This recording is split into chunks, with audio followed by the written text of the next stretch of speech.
Dans cette vidéo, j'avais envie de vous parler du prochain stade de l'évolution de l'humanité, de l'humain. Oui, tu as bien entendu le prochain stade de l'évolution de l'humanité. Alors pas pour toutes les âmes, mais pour celles qui ont fait ce travail de cheminement, qui ont été jugées aptes à passer à ce nouveau stade d'évolution. Et donc, si ça t'intéresse de comprendre quel est le prochain stade de l'évolution humaine, eh ben, je t'invite à rester bien jusqu'au bout de cette vidéo.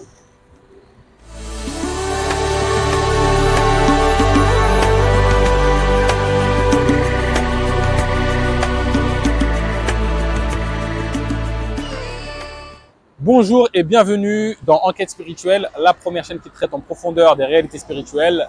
Je m'appelle Bakary Niakaté et ici, je te parle de connaissance de soi et du divin, car c'est en s'éveillant sur ces questions que nous, l'humanité, nous allons bâtir un monde meilleur, nous rapprocher de Dieu et réussir notre passage sur Terre. Donc si toi aussi tu veux t'éveiller spirituellement, deux choses à faire.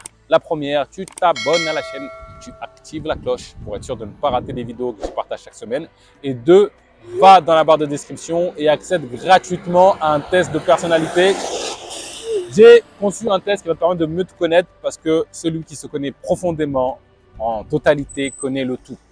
Et donc, fais ce premier pas vers l'éveil.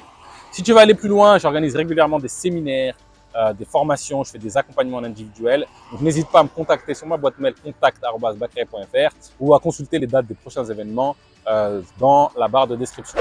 Alors, ça étant dit, maintenant, rentrons dans le vif du sujet. Quel est le prochain stade de l'évolution humaine? Alors, il faut que tu saches qu'aujourd'hui, nous les humains, nous sommes dans un stade de conscience. C'est-à-dire qu'il y a différents stades de conscience. Je vais te les résumer brièvement. Et au fur et à mesure qu'on va évoluer dans notre cheminement vers l'unité, eh ben, on va passer des stades. Alors, il faut que tu saches que déjà, on est connecté à tous les stades, avec une propension plus ou moins grande. Et en fait, en fonction de l'état de conscience de chacun, en fonction du cheminement, eh ben, on va avoir des stades qui vont rester latents et des stades qui seront actifs. Et donc, nous sommes dans le stade du mental, de la maîtrise du mental, de l'ego et de la purification de l'ego. Le stade avant, alors le premier stade, c'est le stade du je suis un objet, c'est-à-dire une pierre. Pour moi, elle est à ce stade-là. Un objet inanimé, il est à ce stade-là. C'est-à-dire qu'il a le stade de « je suis ». Il n'a pas de… C'est-à-dire que tous les autres corps, tous les autres stades sont latents, en fait, en lui. C'est-à-dire que le mouvement est latent. Il est présent. Si tu regardes au cœur d'une pierre, eh ben, il y a du mouvement, mais c'est endormi, c'est latent. Et donc, en fonction de ton état de conscience, lui, la seule chose qu'il connaît, c'est « je suis ». Immobile, tu vois, je suis conscient d'être un objet matériel. Ensuite, on a un autre stade, stade supérieur, c'est le stade dans lequel on va rajouter ce qu'on appelle le mouvement. Et donc là, je suis en mouvement et donc je vais pouvoir bouger. Et donc je vais pouvoir avoir des mouvements. Et donc j'ai conscience que je suis alors vivant, tout est vivant. Mais j'ai cette conscience de pouvoir bouger, évoluer dans un environnement. Et donc là, on va trouver tout ce qui est bactéries, virus, cellules, etc. Toutes ces cellules, en fait, leur niveau de conscience, c'est je bouge. Ensuite, on va avoir un stade d'évolution supérieure. C'est le stade où on va rajouter la dimension émotionnelle. C'est-à-dire que je bouge, mais je commence à avoir des sentiments, des sensations. Donc, j'ai l'instinct qui est présent, le mouvement, mais j'ai l'instinct du mouvement, mais j'ai en plus l'émotionnel. Et donc là, on va trouver tout ce qui est le règne animal. Le règne animal est dans ce stade-là. C'est-à-dire que ils n'ont pas le mental comme le nôtre, l'ego aussi développé que le nôtre. Donc, ils ont un niveau de conscience différent du nôtre. Ils peuvent observer des choses, ils peuvent se rappeler de manière moins profonde que nous, ils peuvent moins programmer que nous, ils peuvent moins s'observer que nous. Mais au niveau émotionnel, ils sont là, ils sont présents. Au niveau du mouvement, ils fonctionnent instinctivement. C'est un peu comme le stade d'un nourrisson. Dans les premières années de vie, eh ben, le mental et l'ego n'est pas assez développé, donc il fonctionne à l'instinct, l'émotionnel est présent, etc., etc., etc. Mais au niveau du mental, de la réflexion, de l'analyse, de la projection du mental, bah, c'est pas aussi développé. Et donc nous, on est au stade du mental. On apprend à purifier notre ego, à le comprendre, à le connaître, à l'équilibrer, à changer son regard sur la vie pour qu'il trouve cet apaisement. Et ensuite, après, le stade d'après, c'est le stade de la maîtrise des causes et des effets des choses. C'est-à-dire qu'on va avoir cette maîtrise, ce pouvoir beaucoup plus grand sur l'effet et les causes des choses. Je vais te donner un exemple. Aujourd'hui, si je bois un verre d'eau, il y a un effet sur moi. Sauf que je ne suis pas à l'origine de ce travail de cause à effet. C'est-à-dire que je suis arrivé dans le monde, cet effet est déjà présent. Je l'ai hérité de mes ancêtres, ça fait partie des égrégores, et je ne l'ai pas produit cet effet. Alors, ceux qui font un peu de PNL, ceux qui font un peu de spiritualité, les grands maîtres spirituels, eux, ils sont dans un stade où ils ont transcendé un peu tout ça, et donc ils peuvent transmuter la matière. C'est-à-dire que si l'eau a un effet de m'abreuver, je peux lui offrir d'autres effets. Alors nous aussi, on a cette possibilité, mais de manière assez limitée, qu'on peut développer de manière plus ou moins grande. C'est-à-dire que c'est là, mais c'est latent, c'est pas exacerbé. C'est-à-dire que quand je vais poser une intention sur le verre d'eau, eh ben l'effet qu'il va avoir sur moi ou dans son cheminement de vie va évoluer. Le professeur, alors je vais écorcher son nom, je m'excuse d'avance. Masaru Emoto. Si c'est ça, c'est très bien. Si c'est pas ça, mets-moi en commentaire son vrai nom. À chaque fois, je l'écorche.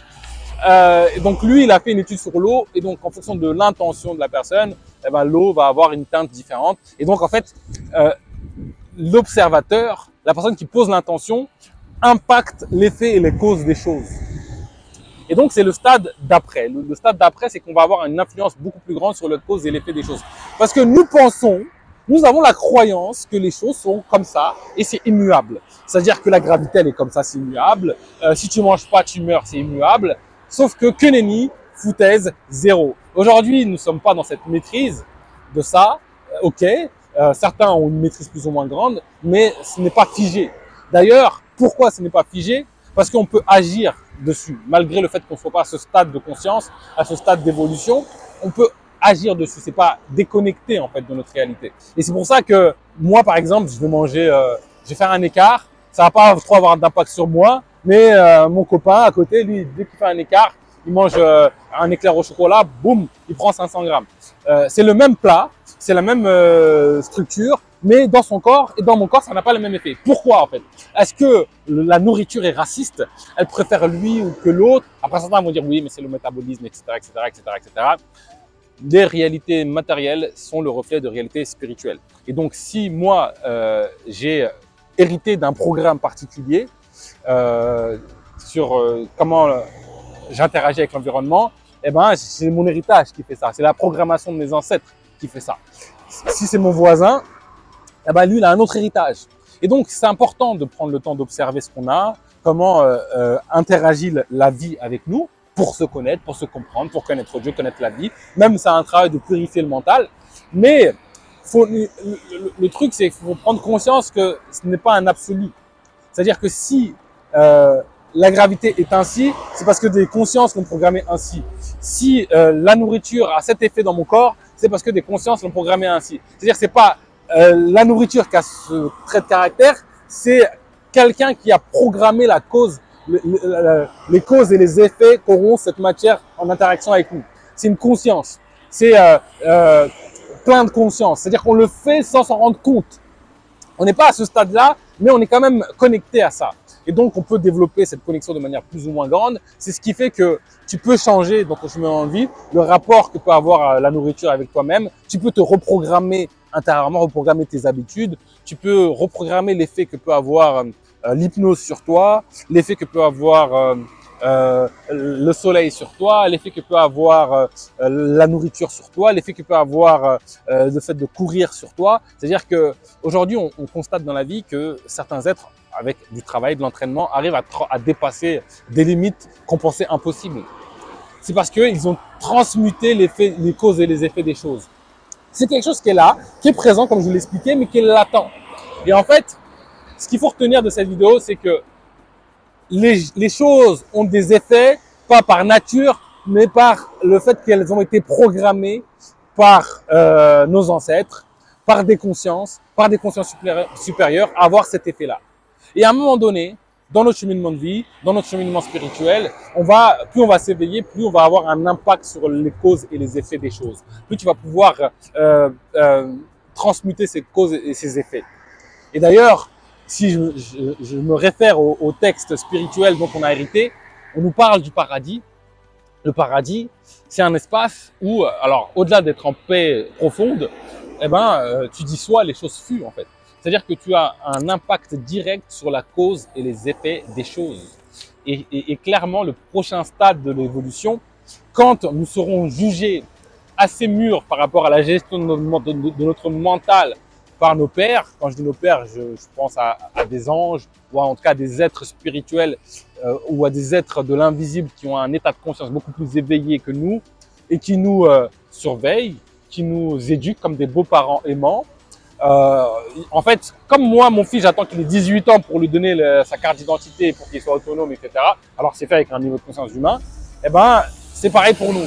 C'est-à-dire que si mon mental, mon ego, j'ai atteint un certain seuil, pas forcément être dans les étoiles, j'ai atteint un certain niveau de conscience de moi, de conscience de la vie, de détachement, d'apaisement par mon travail sur Terre, par mon cheminement, par ma confrontation à cette expérience de vie, on va me donner les clés de l'univers, c'est-à-dire que je vais pouvoir interagir sur les causes et les effets des choses. Et donc, quand je vais dire soit, les choses vont être à l'image du paradis. Le problème, c'est que si on me donne ça et que mon ego n'est pas assez pur, qu'est-ce que je vais pas créer? Admettons que je suis un dépressif, raciste d'une population et que dès que j'ai une intention, elle se manifeste. Qu'est-ce que je vais pas créer? En fait, il y a de là une forme de protection de nos pères par le fait de nous limiter dans notre capacité de jouer avec ça. Alors c'est une limite qui n'est pas figée, hein. Elle est subtile parce que plus tu t'éveilles, plus tu transcendes cette limite-là. Mais cette limite nous protège de nous-mêmes. Parce qu'on pourrait se mettre dans des états, on pourrait se créer des réalités mais atroces et vivre des siècles et des siècles dans des choses qui sont juste là qui vont juste nous faire souffrir pour rien ou nous créer du mal-être pour rien. Et donc, on est dans un espace qui est quelque part sécurisé, où on est accompagné par des anges, par des entités célestes, peu importe le nom que vous pouvez leur donner. Et si on est jugé, entre guillemets, estimé, apte à poursuivre une expérience beaucoup plus riche, on va nous ouvrir la porte de l'univers. Et donc, on va rentrer dans cet espace qu'on pourrait appeler le paradis, où toutes tes volontés vont pouvoir se manifester. Et donc, on va pouvoir influer de manière beaucoup plus intense et grande sur la dimension des causes à effet des choses. Alors, on peut déjà le faire dans ce monde. Certains y arrivent très bien, certains ils parviennent à faire des choses extraordinaires. C'est en lien avec leur état de conscience, c'est en lien avec leur cheminement, parce que c'est pas figé. Mais ici, notre priorité, c'est de travailler sur cet ego, ce mental qui voit les choses comme étant bien, mal, qui juge, qui a peur, qui connaît pas, qui met en place des stratégies qui sont parfois nobles, parfois détestables. Tu vois, un truc que je partage dans un de mes séminaire initiation, c'est que tout le monde a une belle intention quand il agit, que ce soit pour lui ou pour le monde.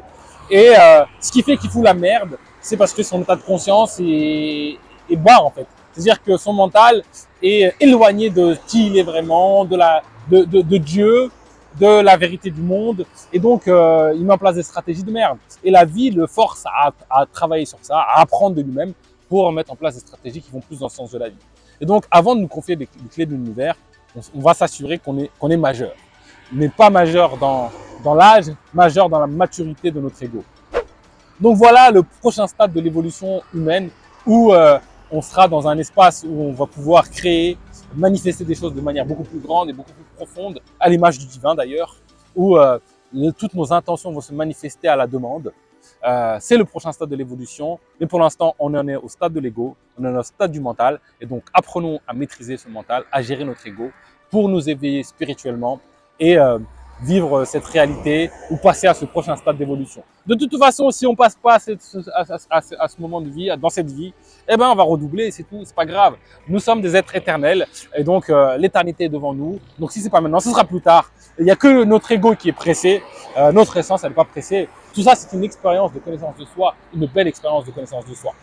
Donc voilà, c'est tout pour aujourd'hui. Si cette vidéo t'a plu comme d'habitude, pouce bleu, like, partage.